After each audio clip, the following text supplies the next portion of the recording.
across the nation. So we appreciate your time and your patience. Today, I have Chairman of the Board of Supervisors. That is Chairman Bill Gates, and most of you have met him at one point or another. Also, Recorder Stephen Richer with us today to talk a little bit more about numbers and what we've seen, and the number of early ballots also dropped off on Election Day. We hit a record this year, as many of you and we've discussed with you over the last couple of days. So with that, I'll turn it over to Chairman Gates to say a few words and talk about some of the items we're seeing out there. Great. Thanks, Fields. Great to see everybody. Thank you so much for being here. Really thrilled to be joined by our partner, Stephen Richer, from the Recorder's Office, our county recorder. At the Board of Supervisors, which I chair, we have 5 of us on the board. Our responsibility within the elections process is for tabulation and for running election day operations. So I want to talk about how many votes have already been counted. We've already had over 1.1 million votes counted and recorded here in Maricopa County in the 2022 general election. We have about 400 to 410,000 more to be counted. Now, in the 8 o'clock hour tonight, we're going to be reporting more numbers. But let me be clear, that's 8 o'clock hour. Don't expect it at 8 o'clock. Sometime between 8 and 9, that's when we will be seeing our latest reporting numbers. It will be more than the 62,000 last night, but not significantly more. So if you're interested in that, pay attention at the 8 o'clock hour. Why is it taking the amount of time it's taking? A lot of people are talking about this. Well, first of all, it's very standard. This is how things work in Arizona and have for decades. And this is due in part because of mail-in voting, and Recorder Richer's going to talk about that more.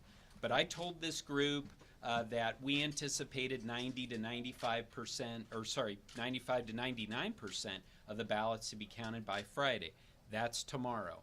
But I'm here to tell you the goalposts have changed, all right? And the reason that the goalposts have changed is because wonderful news, the great participation we had on Election Day. And in particular, we had 290,000 mail-in ballots dropped off at our vote centers on Election Day. That broke the previous record by 70%. So we saw great involvement, and as Recorder Richer can talk about more, there's a process under Arizona law that we have to go through, signature verification, and that takes a while. When those ballots came in on Tuesday, that means that his team couldn't even start until Wednesday. So that's part of why we're seeing those goalposts change a little bit. But we've always told folks that we would be working through this 3-day weekend. Veterans Day is tomorrow. That's a holiday here, but we will be working Friday. We will be working Saturday, and we will be working Sunday to move through these ballots so that we can get through the 400,000 to 410,000 that we're still working on. There were 17,000. We have counted all the votes for people who actually showed up on Election Day and put a ballot into the tabulator. We have about 17,000 left from Election Day. These were the ones that were not read by the tabulator and were put into door 3. We're starting on that tabulation now on that 17,000. Again, that is part of the full 400 to 410,000 amount. Again, to those people who are demanding that we work, that we move faster with the count, I want to be very clear about the work that's already being done by the permanent staff here at Maricopa County Elections. They are already working 14 to 18 hours a day. They are making a great commitment. They knew what they were getting into, but there's a plan that we've already put in place, and that involves them working that many hours in a day. We can't go any further than that. We are doing what we can and still maintaining accuracy. We've heard a lot of people talking about other states recently and the fact that they, allegedly count the ballots faster. And one, for whatever reason, that people love to talk about is Florida. So I just wanted to, Florida's a beautiful state, love Disney World, love going down there, but I just wanted to address a couple things on that to make sure we understand what's going on. We have different laws in the state of Arizona than in Florida. Florida does not allow for mail-in ballots to be dropped off at voting locations on election day. So they don't allow it at all. We do. We had 290,000 dropped off here. Also, Florida early voting closes the Sunday before election day. In Arizona, we allow for drop-off through and on election day. And also, Florida has a shorter period for voters to cure signatures. And it's also very important for us to realize that no county or state is done with counting right now. Well, people say, how could that be? Well, here's the issue. We have so many close races that everyone is still paying attention to Maricopa County. Those other states, like Florida, those races were blowouts. Nobody's paying attention anymore. Again, I don't say this to criticize any other states, but just for people to understand. This is how we do things in Maricopa County. We follow the law. These are the laws that were put in place by the state legislature. And finally, I do just want to say thank you so much as we approach Veterans Day to all those veterans across Maricopa County and our country for all they have done to protect this precious right that we're all enjoying. And with that, I'll turn it back to Fields. Thank you, Mr. Chairman. So Recorder Richard is here. He's got some numbers to share as well, especially related to those early ballots that were dropped off on election day. Recorder? All right, my name is Stephen Richer. I am the Maricopa County Recorder.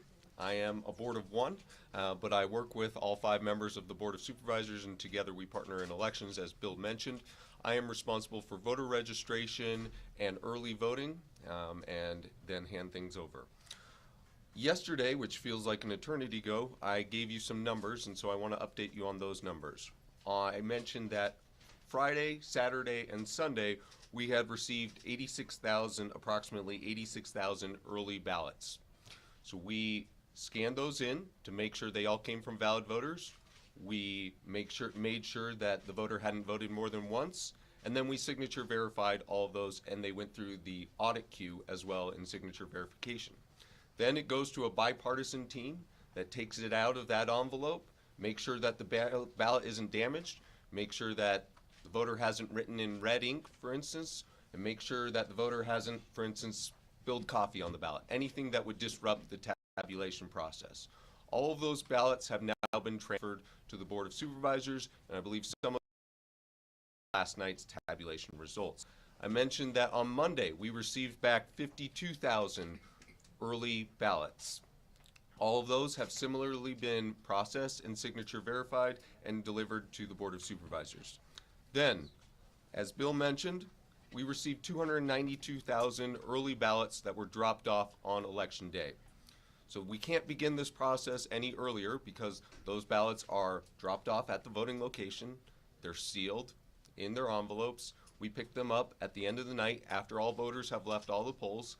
We spent the night organizing them and then getting them ready for that scanning process. We began signature verification yesterday at 7 a.m. and we have already gotten through 250,000 of those signature verifications, which leaves approximately 42,000 signatures to be verified. My team is also responsible for checking the back end on any provisional ballots cast on election day. Those are for people who might not have been able to vote or had a discrepancy in their voter profile such that they had to cast a ballot that had to be checked. There were 8,000 of those, which is historically low, but we have gone through all of those and we have determined the status. Additionally, there are 15,000 ballots that are currently in curing status. This is for ballot packets that we have originally marked to be a non-matching signature or no signature. We are in the process of attempting to cure as many of those as possible. We have up until 5 business days after Tuesday election day to contact the voter through any means possible, through mail, through phone call, through text, through email, to determine if it was indeed the voter who sent in that ballot. Lastly, Bill mentioned the unique nature of states, or the different nature of states that are heavy mail states. So I pulled some additional statistics. Many of our western neighbors are all mail states. Arizona is not an all-mail state. You have to request a ballot or you have to be on the active early voting list. That being said, the vast majority of our ballots do come back through that early ballot process for which I'm responsible. In 2020, that number was approximately 91%. In the August 2022 primary, that number was approximately 85%. Looking at some of our all-male Western neighbors, Utah is currently at 61% tabulation, Nevada is currently at 83%, Oregon at 73%, Washington at 66%, and California at 46%. So Arizona and Maricopa County are very much consistent with that. We will not compromise the signature verification process and the ballot processing process because that is instrumental to ensuring the integrity of the ballots before they are sent to the board for tabulation. Thanks. Thank you, Recorder Richer. We'll now get to some questions. I'm going to start on this side of the room today because I believe I started on the left yesterday. Do we have any questions over here? Please. Yeah, Stephen, you responded to something online on Twitter.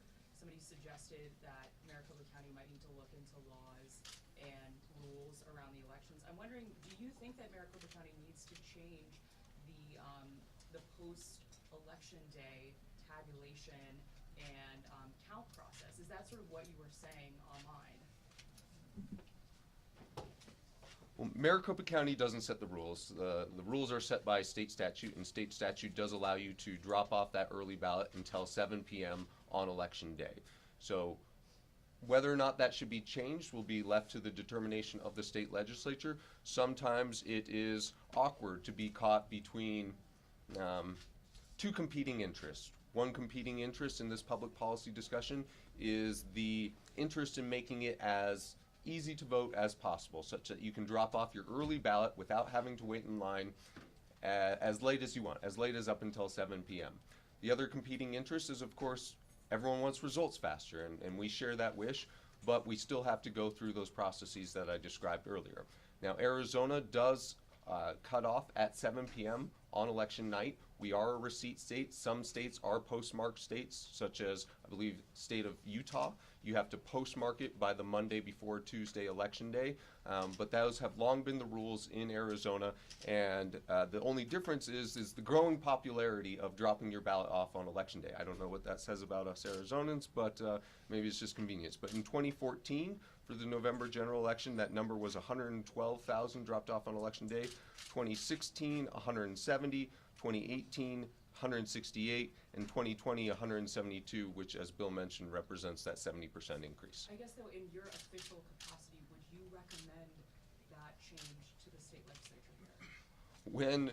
When we are in the process that we currently are, it sure would be nice to have had those quite a few days earlier, because that original note, and I noted this every single day of the month of October, that if you get your ballot back to us, before the weekend, it would be part of the 8 p.m. results. In a perfect world, in my perfect world, everyone would vote through the early ballot processing, because that's what I oversee, and they would all have their ballot to us by Friday, before Tuesday election day, such that we could immediately release 100% of the results.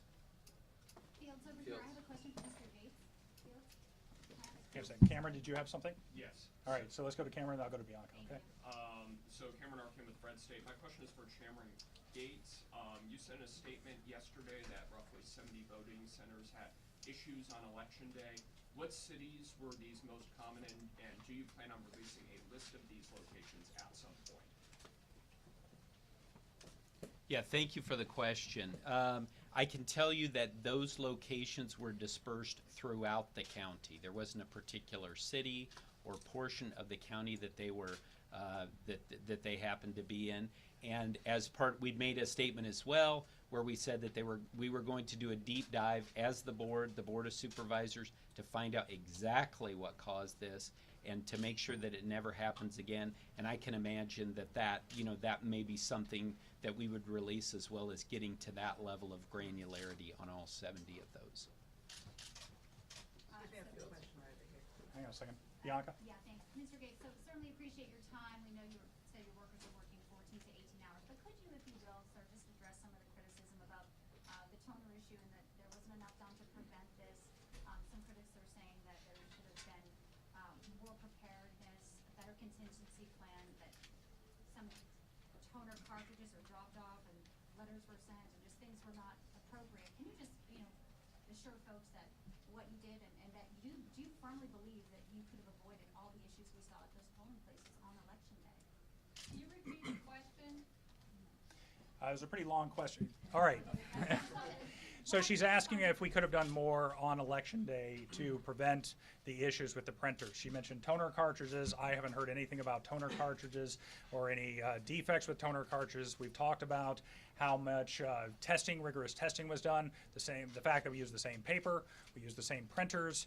We also in the primary as well, and we also used the vote center Hindsight's tabulators. always 20/20, so just wanted to get his thoughts. Okay. Now we're a few days out. So did I describe the question well enough? Do you guys hear that?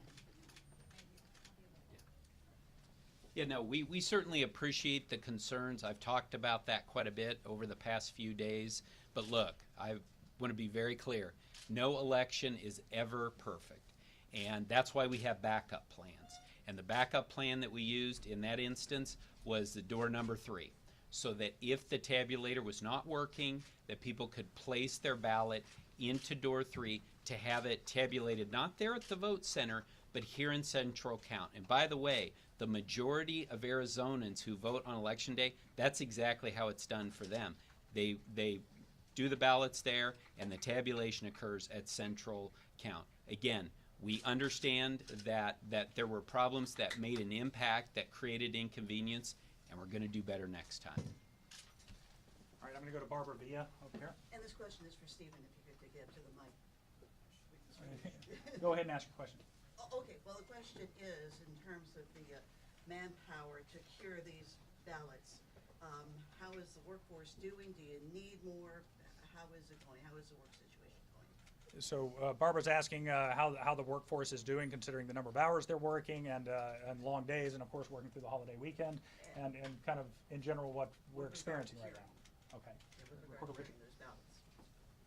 So the question specifically related to curing, which again, I'm in this every single day. I appreciate that you all are not, but that is when we originally mark a signature as a non-matching signature.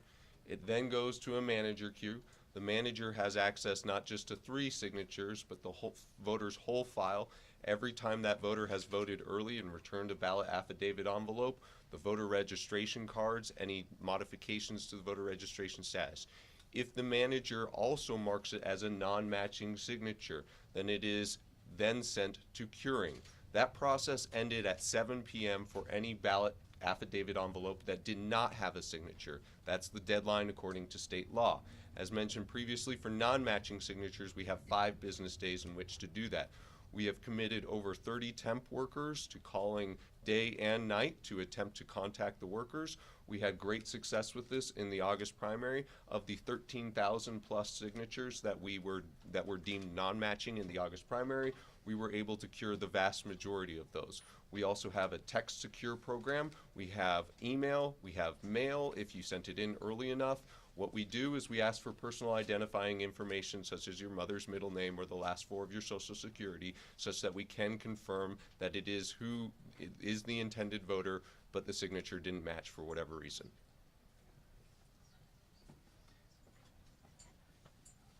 All right, please. Arit John with the LA Times. Carrie Lake's campaign has accused the county of, quote, slow rolling the results or, quote, selectively releasing Democratic heavy batches. Could you guys respond to that and sort of just walk us through, like, which ballots come out when and how you guys work through that? Chairman Gates. Yeah, thank you for that question. And, you know, I really appreciate the opportunity to answer this question because I do not want the people of Maricopa County to think that we're picking and choosing which ballots to tabulate. We use an accounting concept, first in, first out. And that's how we do the things. So when things come in first, when they come in on Friday, those are the ones that get processed by Recorder Richer and get tabulated, and then the Saturdays come in and we do those, and then the Sundays come in and we do those. We're not picking and choosing which ballots are being used, which ballots are being tabulated. So and as far as the statement that we're slow rolling, again, I think maybe Carrie Lake is saying that because she hasn't followed elections as much as, frankly, I have the last 20 years. Because before I was on the Board of Supervisors and the Phoenix City Council, I was actually a Republican lawyer who was here in this building watching what was going on behalf of the Republican Party. And I can remember 16 years ago being here for a close congressional race that some of you might remember, J.D. Hayworth versus Harry Mitchell, and I was here for days because that's how it works here in Arizona, because of some of the things that Recorder Richer has talked about and that I have with mail-in ballots. So we are absolutely not slow rolling it. And also, if their team would have been paying attention before this election, they would have heard us talk about this over and over again, that we were not going to have results on election night. Or even the next day, that it was going to take several days. And quite frankly, it is offensive for Carrie Lake to say that these people behind me are slow rolling this when they're working 14 to 18 hours. So I really hope this is the end of that now. We can be patient and respect the results when they come out.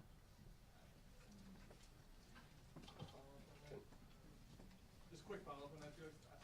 Carrie Lake actually went a little further than that. She said that you guys, my name, Bill, and Steven, she called you despicable on Charlie Kirk's show today. Just wondering if you're concerned about the increasingly heated rhetoric as this goes on for the next few days, and concerned about safety, just concerned about what the potential impact might be in the coming days. You know what I'm concerned about? I'm concerned about getting this count done. And that's what everyone in this building is concerned about. Everybody needs to calm down a little bit. Turn the rhetoric down. That's the problem with what's going on in our country right now. Why does everything have to be that? You know, she can call us whatever name she wants to. We were elected, Recorder Richer was elected by all of Maricopa County. I was only elected by District 3, only about 1 million of us. That's what we were elected to come here and do this job and get through and follow Arizona law and make sure this is done accurately. And by the way, for me, my colleagues and I on the Board of Supervisors, we're actually in 51 lines of business. But I've been spending a lot of time down here at McTech, and it's great to be around these people every day. And so, let's show a little respect to them. Let's stop the name calling, and let's get through all this. If I could, these folks have shown no willingness over the years to not name call. Mr. Fincham and Ms. Lake, could you confirm, number one, that those individuals did not take you up on the offer to come in here? And number two, I think as part of our role, I think most of us have said that there is no reason to suggest that this is not a secure process. The folks here are doing the right thing. They're going through the signature verification process. My ask of you guys and my question to you is, we are doing our best to convey to the public here the rollout of these ballots here, and our understanding yesterday was that we were going to get most of Saturday, Sunday, Monday, and that did not quite happen yesterday. We only got 62,000, which from my standpoint is okay, but the folks are looking, and there's one candidate in particular who is eager to announce. If you guys could provide us a little bit more of an understanding of what to expect, even with tonight's ballot drop. A lot of folks are waiting for those Tuesday ballots to come out, which we believe will give an indication of where this is going. Could you guys offer what we should expect tonight among that, a little bit more than 62,000, and what we should expect in the days ahead? That would be helpful, I think, to So you want confirmation about who was offered a tour and whether they took them up on the offer? Yeah. This is something we addressed in the press conference last week. Also, a little more specificity, is that what you're asking for, as far as expectations on the number of ballots? Yeah, absolutely.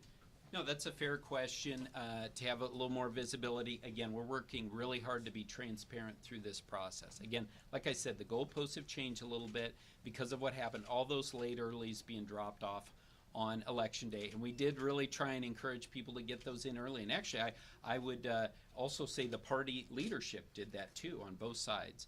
But again, we did 62,000 last night. We'll do more than that tonight, not significantly more. I don't want to tie the team to an exact number. And then you're going to see that now, an evening drop in a similar type of number for several days. Tomorrow's a holiday, but everybody's working.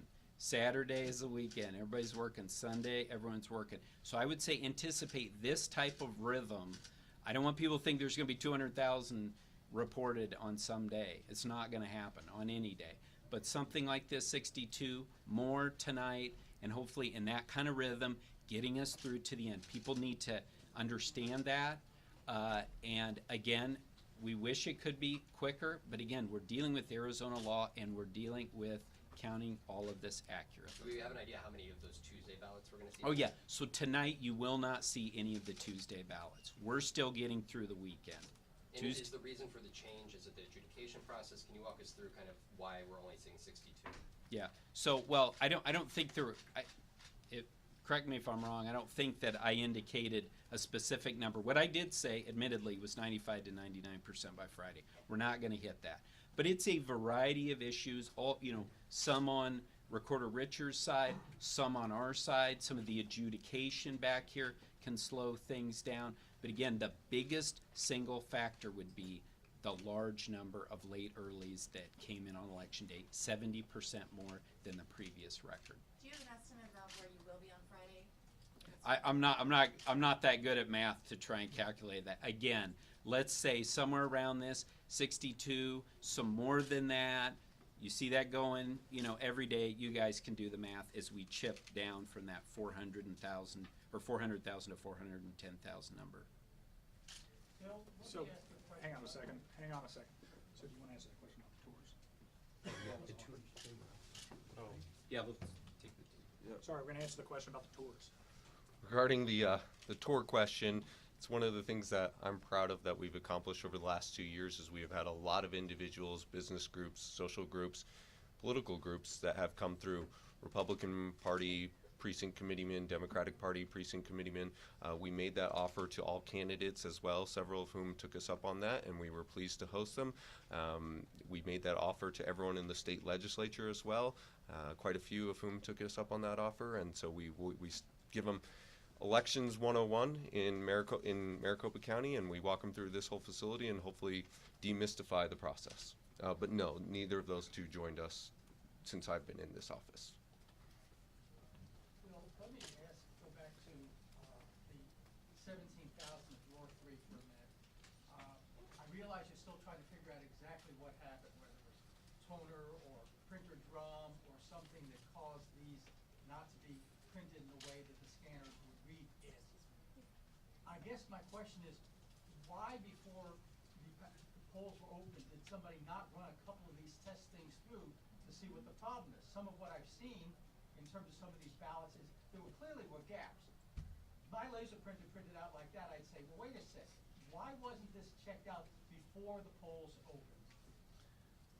So what you're saying you've seen examples where there were clearly gaps on those timing marks? What I've seen, yes, it has been.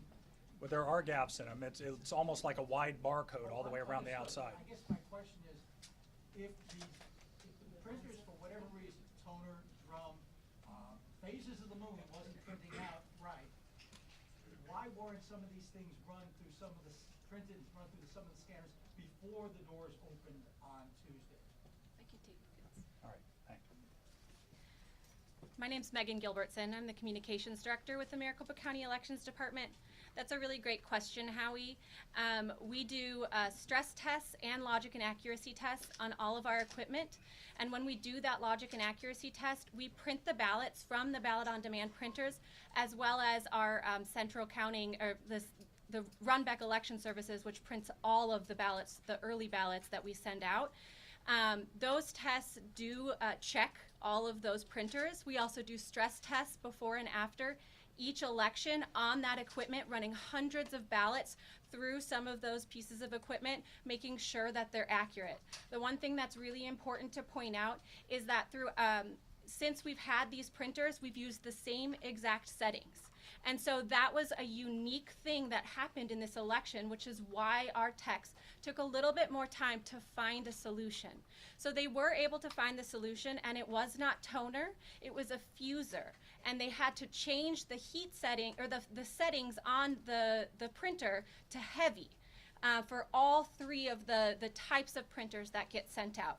And so when they found that solution, we were able to get that out. But for us, it was a temporary solution because it wasn't the root cause. Because we've done those tests, we've done the checks on the system, and so it didn't provide us that root cause analysis, which is what the board is going to do alongside the elections department after this election, and after we can really focus on getting these results out to the public. But that is generally what happened on election day. You said it was a fuser?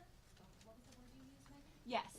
What is that? It's basically, I mean, this is very technical, and I'm happy to go into detail with you and with our IT folks, and we can send out some more information about this if you all are interested in it. So it's basically, it's one of the settings on there that makes sure that we can have the right thickness in paper. So it's the media weight setting is what it was. Thank you. Fields? Hang on a sec, let's go to Nicole, then I'll come back to you, okay? Probably for Supervisor Gates, but since we're talking about the Dropbox 3, have any of the door 3 ballots with the printing issues had to, I know that they're counting, but have any had issues being counted, and have any of them had to be duplicated or done by hand? So I'm happy you asked that because I was going to mention that. And I can't say that there haven't been any that have had an issue, but I know that what I'm hearing is they're running through well. The results so far have been very positive on those. Obviously, we'll have more information as we move forward. I do not anticipate that those are going to be part of the count that we released tonight, but it's moving along well. Those are the early reports on those 17,000 out of the box 3. So if for some reason one does not read through, they would have Yeah. to be done Yeah. by hand? Yeah, we have these adjudication boards, and they will take a look at that. What's that? Duplication. Sorry, duplication boards will take a look at that. We'll produce a new ballot. So we'll obviously have more information. That has started not too long ago, but we're encouraged by what we're seeing so far. Do you expect those to be tomorrow night included, the 17,000 ballots? Yeah, we're going to get through them all first. I don't want to commit to that at this point, but again, I do want you to know that we've started that, and it's been very positive Can I so just far. follow up, Bill? Just, Yeah. if you could clarify, what type of ballots do you anticipate to be part of the count tonight? Yes. And then when you Yes. go into the types of ballots? Yes. So we anticipate that this evening they will be mail-in ballots that were received Sunday and Monday. Saturday night, Sunday, and Monday, but not any Tuesdays for this evening's numbers. When will that begin? I would assume we would start seeing those tomorrow. Is that fair? Yes. Let's go to the back, New York Times. Maybe this is for Bill or Stephen, but there's a disconnect in the sort of general ether about the count here, where the allegations from the Lake Camp and others is the slowness of the counting, in their words, is due to some malfeasance or incompetency. And the message you are all saying is that the slowness is to ensure accuracy and election integrity. Can you discuss that disconnect and, in broader terms, just what this process is in terms of the integrity of the ballot and why it takes so long versus, the speed that you want to get the results out as fast as possible? I think Recorder Richard went into quite a bit of detail on that, but, Happy to go further. okay. Yeah.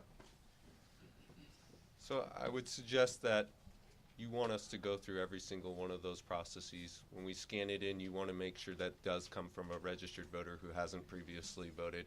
And then when we go through that signature process, in fact, some of the fallout from 2020, which was a administration that I was actually not in this office for, was that the signature review process happened too quickly. If anything, we have upped the intensity of the process. We have allocated more historic signatures to each level of reviewer. We have increased our training, and we have told that each reviewer that accuracy is paramount, not speed. And so we're adhering to that program. And then each one goes into an audit queue. If it is marked good signature, the manager goes through that audit queue to make sure that the process is being done with integrity at all steps. Then it's sent to that bipartisan ballot processing team. Again, we don't want just people taking out those ballots out of the envelopes as quickly as possible and throwing them in a stack and getting them ready for tabulation. The first thing that they do is to make sure that it's the right ballot style that matches the serial code on the envelope, to make sure that it is in fact for this election, to make sure that it was the ballot that was intended for that voter. Then again, to make sure that we cast as many votes as were intended. We make sure that that ballot isn't damaged, or make sure that somebody didn't write in red ink, such that that would have to be sent to a duplication board. And board in election lingo just means a bipartisan group of two. I wasn't sure if Nicole needed that. So, and then one thing that I failed to mention is that I've been previously asked about the curing process. That deadline, which I said was 5 business days, ends 5 p.m. on Wednesday evening. So please, if you're proactive, go to beballotready.vote. You can track all of your early ballots, beballotready.vote. You can log into your individual dashboard, and you can see if we have signature verified and if it has been tabulated. If we have not, then you can reach out to the elections department directly, and you can make sure that we cure it. So just to follow up, has any changes made since 2020, and given the concerns statewide and nationwide, are some of the changes adding to a little bit longer time with each ballot? Incrementally, I suppose, because we added an additional level of audit on the signature review process. But I can't speak to all of the practices of 2020, but it has always been that accuracy is the most important component of the signature verification process.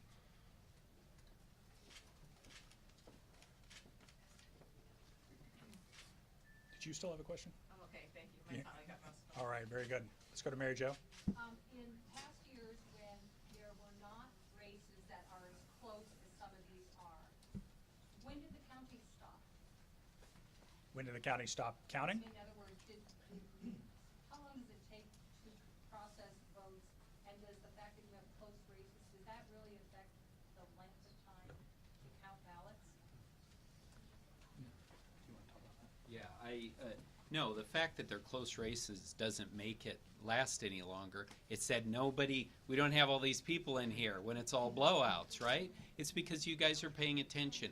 And how we've gone here, this is very similar. Again, I'm giving you my anecdote from 16 years ago. I was here for days. There was a guy here, we had some temporary workers, I'd see them around, and there was a Clay Aiken lookalike from American Idol. If you remember Clay Aiken, the guy was a spitting image. And I saw him for days. I was here, that was 16 years ago. Nothing's changed. If the legislature wants to change it, make it go quicker, make some of those changes like they have in Florida. We have to follow state law. We are right on track. Is there a lot of excitement? Was there a lot of election day excitement dropping off the late earlies, which, by the way, we said time and time again, really try not to drop off your late early on election day. It's going to slow the process down. But people did it, and that's fine because that's their right. But then it's our obligation, and it is their privilege as a voter to have us do this right. They deserve that. That's what this is about.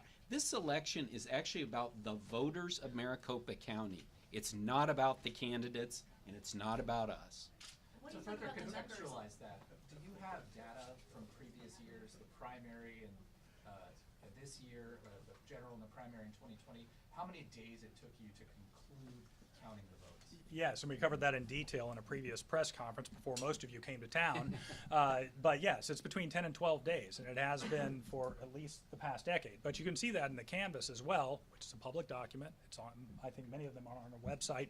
So, and if it's not, we can certainly provide that to you. But yes, it's generally 10 to 12 days. Please, I'll offer my Mr. own Report. anecdotal experience for what it's worth. In 2020, the November 2020 election, there were 2.1 million ballots cast. I like to say that I won in a landslide against my then opponent, Adrian Fontes. I got 4,500 more votes than he did. So, but that took until a Wednesday, a week and a day from Election Day Tuesday to find out that I was going to win that race. So based off of my one personal experience, this is entirely consistent with such a close race. Do you guys have a firm sense of when the counting will be completed overall, and specifically the 290,000 in-person election day drop-offs? Like, when will that be done? Do you know? The 290,000. I think we've covered that in quite a bit of detail today. We're not going to, anywhere from 60 to 80 perhaps will be released every day. You guys can do the math. And we have 400 to 410,000 will be mostly done by early next week. And then, of course, Mr. Richard talked about the curing process. By state law, people have until Wednesday to cure any signature that's still questionable out there. So that's a small, tiny percentage of the total number of voters that will vote in this election. But yeah, that's when we'll get closer. Now, will we get close enough in the next 3 or 4 days for media organizations to start calling races? Perhaps, and that's of course your prerogative. But we don't call races; we count all the ballots and count all the votes on those ballots. Howie, another question. Let me ask a quick follow-up, which has to do with all those people who came in on election day with their little green envelopes. It was members of your party and Mr. Richard's party who went and told people, don't turn it into the last day because of the fact it'll give them less time to cheat and find all those fake ballots and to stuff the ballot boxes. I basically need some response from the two of you as good Republicans to the fact that it was the GOP that may have caused this problem in the first place.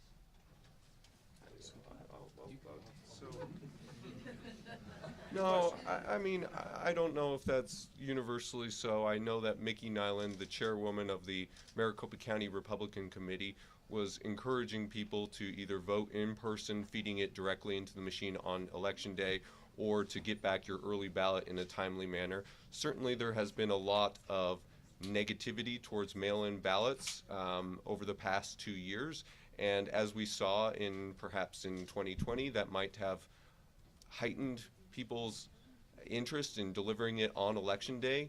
It also maybe changed voting patterns from what they were historically in Maricopa County from 1992 to 2018. But you know, if I were under the impression that everyone in the world was listening to me, I think that this would have falsified that, because, like I said, for the entire month of October, it would still be lawful. I just wanted people to understand when in the tabulation process their ballot would be part of the results if they returned it at certain different time periods. And, yeah, and then the only thing I would add, no, I'm not going to blame the parties for what they may have said about this or not. Actually, what I would point to is the excitement about this election. We had so much excitement here, so much money spent on campaign ads. People have been inundated with information about this election, and then also President Obama visited the week before the election. I think it generated an immense amount of interest, just like in 2016 before the presidential preference election. We had all these candidates coming in late, right before the election, that generated a burst of energy, and we had obviously record lines into. So I would point more to the general interest and excitement than blaming one party or the other. Question over here. Who do we got back here? Yvonne? Questions for you. In 2020, there were several attempts by the former president to communicate with folks here in Arizona, specifically the board. Supervisor Gates, have you heard from Trump, or have there been efforts by him or his team to get in contact with you? That's my first question. You want to take that one first? There's been no outreach to me from President Trump or anyone else within his orbit, and I haven't heard about that from any other member of the Board of Supervisors. And then my second question is, you or the county opposed an effort last legislative session to break the county up into smaller pieces, 3 that favored Republicans, 1 that favored Democrats. That effort clearly is afoot again, and the printer issues have primed perhaps the public to be supportive of something like that. Can you give us a sense of whether or not that would be a viable way to perhaps conduct elections in the future? And 2, are there any other legislative proposals looking, a few weeks away when the session starts that you would advocate for to address some of the issues that you see up close looking ahead? Yeah, so as far as the effort that was made by some in the State House last year to split Maricopa County up into 4, I'm a fiscal conservative. and I think most Republicans are supposed to be anyway. So I don't know why taking this county, splitting it up into four, creating 4 boards of supervisors, 4 sheriffs, 4 administrative buildings, all of the things that go along with that, why that would be something that fiscal conservatives would be supportive of. Also, Maricopa County, as the 4th largest county in the country, is an economic powerhouse. We're proud of this. We've been the fastest growing county in the country for the last 4 years. So I don't know why you would want to divide us up. This, what happened on Tuesday has nothing to do with that. Again, it is something that was a glitch that was addressed. And like I said, and like was said in a statement by Vice Chair Clint Hickman and me yesterday, we're going to get to the bottom of it and fix it. As far as the any legislative proposals, this approach that we have of doing elections, where people have the opportunity to drop off mail-in ballots on election day, it does elongate this calendar. I honestly don't have an opinion one way or the other. I don't. This is how we've done it for years. If people find this frustrating to them, then I guess that's the way we'll go with this. But again, they may not. Here's the scenario, okay? So if you do go on election day and there are lines, and you don't want to wait in that line, and you have your early ballot, you get to go to the front of the line and drop it off. So there are advantages of it too. But again, I think what this is all about is setting the rules and following them, and that's what we do. We don't set the rules, but they give us the rules. We follow them. We follow the law, and we get these ballots counted. We'll take one more question. Can I just ask a follow about threats? This building is so fortified right now. I know somebody asked this, I'm not sure if it really got answered. You were mentioned by name on Tucker Carlson's show yesterday. I'm just wondering if you have received calls, emails, if people coming in and out of the building are getting harassed. Like, what's the threat environment? Are you addressing Recorder Richer? Either. All right, so the threat environment right now, and a lot of you talked to the sheriff about what you called, your word, fortification. Were you here in 2020? I've seen the photos of all the Yeah, protesters I understand. Do you want to talk about this at all? I wasn't aware of that TV reference. Hopefully it was kind. No, I mean, it would be imprudent over just given everything that this county has experienced over the last 2 years if we didn't take security very seriously. But security has 3 parts. Yes, that's for our workers, but it's also for your ballots. And so when there are allegations about, if they existed, somebody getting into the center, well, having robust security is also forestalls against any accusation of that. And then, of course, the third component, which was robust on election day, thanks to the good efforts of the sheriff and local police departments, was ensuring the safety of each individual polling location and making sure that police department members or sheriff's deputies were on call and ready to get there as soon as possible.